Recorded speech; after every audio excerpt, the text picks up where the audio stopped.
Hi YouTube, it is Renee, and I totally wanted to make this video right after my first plastic surgeon's office appointment consult, but I didn't because I got my car because I was happy, and then I made a video while I was driving, and I'm like, well, do they really want to look at like half of my nose? Because I have a tablet and not a phone, so I couldn't get it much higher because it's really awkward. I'm sorry, I'm pouring my breakfast for the morning. So how did it go? It went great. I went to, where did I go to? I went to the Waldorf Center. My consult was with Dr.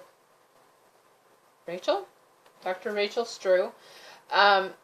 And she actually came to Portland from originally Ann Arbor.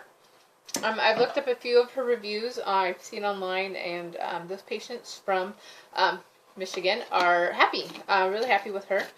She has before and afters on Real Self and on her webpage, and her last name is Strew, and that's S-T-R-E-U.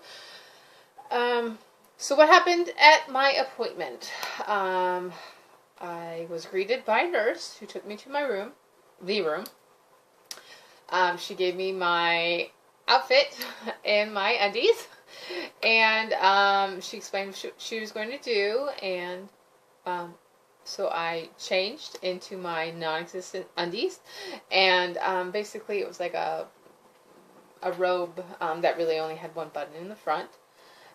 We talked a little, and then she took about 10 nude photos of me. I'm not quite sure what they consisted of. I didn't actually see them.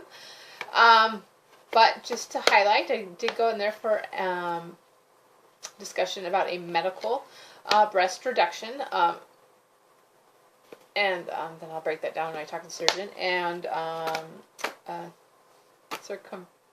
body lift, where they cut all the way around, 360 degrees. So I'm sure her photos were focusing on that.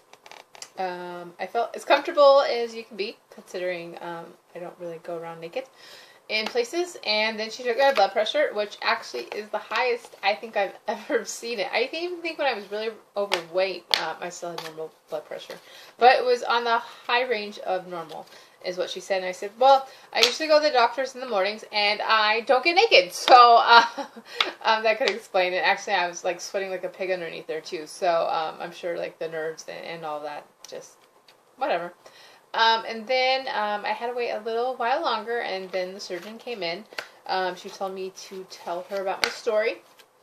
Hence, people who may not have ever watched my videos, because I'm a no man, which is fine, is I had the vertical sleeve gastrectomy on December 23rd, 2013. My date of surgery, I was 243.2.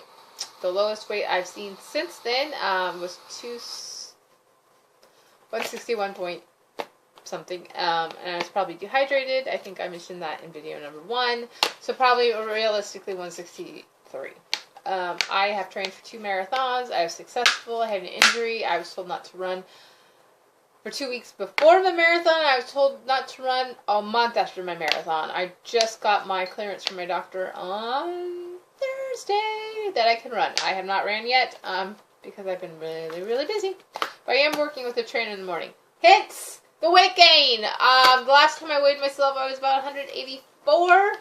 My food eating habits have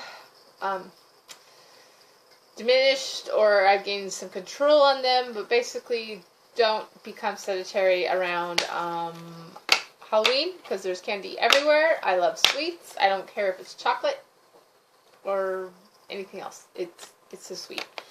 And I'm noticing a lot of us are having issues. Stop. Plastic surgeon. She came in. We discussed. Told her my story. I told her I know I'm not at my weight, my goal weight. I told her I didn't want it now anyways because I want to get a boatload closer to my goal weight. She asked me, realistically, what is your goal weight? Realistically, my goal weight is 132, 135. I'm 5'5", by the way. But I realistically know that I probably will not be able to get there, and if I can, I will not be able to maintain it. I'm just going to focus for that in my brain. So that way, if I get to the 140s, 149, I can call myself successful and say, get this kid off of me. Right now, she says if she was to do it, it probably would only be about 5 to 7 pounds of tissue. Which, you know, I'm not having surgery for weight loss. So that is fine.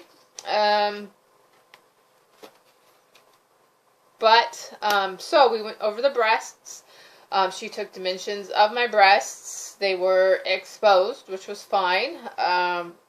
She measured everything. She said they're very dense, which actually means at my current weight, give or take, she would have to remove about 50% of the weight of my breasts.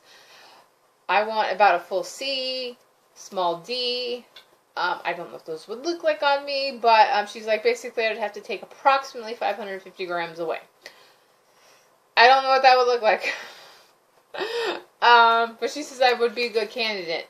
Now, which is another reason I didn't know what was going on, and why I was talking to her, is,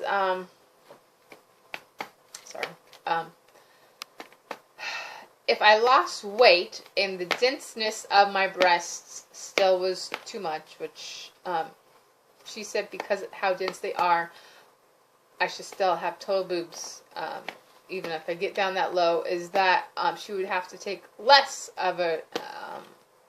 grams away.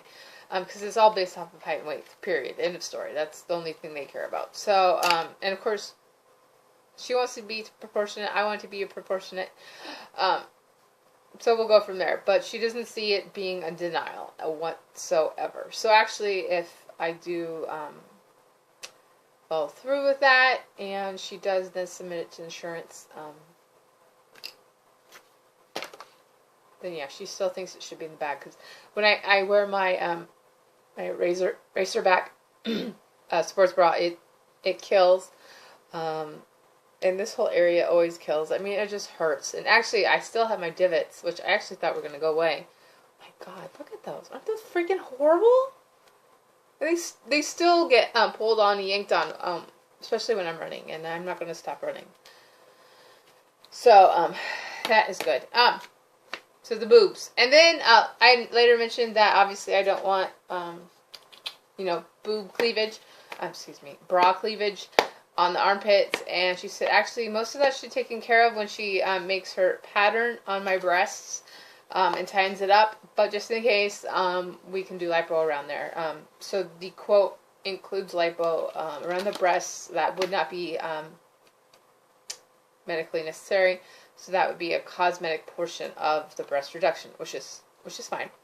And then we talked about the body lift.